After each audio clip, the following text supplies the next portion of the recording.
سلام دوستان عزیز، امروز میخوایم درباره مرغای دریایی برای شما معلومات بدم.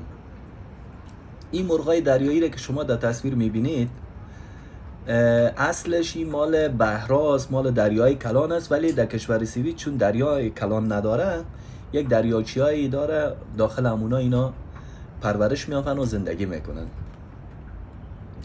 میخواستم برای شما بگویم که دوستای عزیز این پرنده ها را که شما میبینید اینا اولش داخل یک معبده خرد نگهداری میشه، بعد از اینا چوچه گیری میکنن، بعد چوچه های از یا را اعلام میکنن در داخل همین دریایی که خرد است اینا را اعلام میکنه. اینجا دوستان عزیز، کسایی که لب دریا میروید فکرتان باشه که برای این پرنده ها غذا ندید، یعنی هیچ نه نان بدید نه، چون اینا را خودشان بعد از ظهر که میشه خودشان اینا را غذا میتن، همون غذای مخصوص خودشانه برایشان میتن که ماهی میباشه و چیزای دیگه است.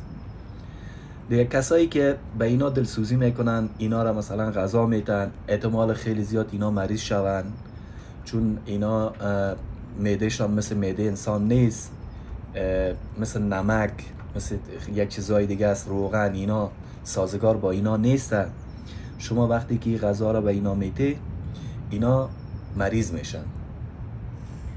دوستان عزیز، احتمال خیلی زیاد کسایی هم که در لبای دریا اینا را غذا میته اگه مسئول از این بیایه، مسئول همین طبیعت یا مسئول همین مرغا، احتمال زیاد شما را اخطار بده اگه دفعه اولتان باشه، احتمال خیلی زیاد جریمه تان کنه. پس کوشش کنی برای از اینا غذا نده، اینا خودشان غذا میده به اینا. هر پرنده ای که داخل طبیعت یا مثلا در بیرون در لبای دریاست یا داخل جنگلات است، شما حق غذا دادن ندارید، چون خود از یا غذا به اینا میده.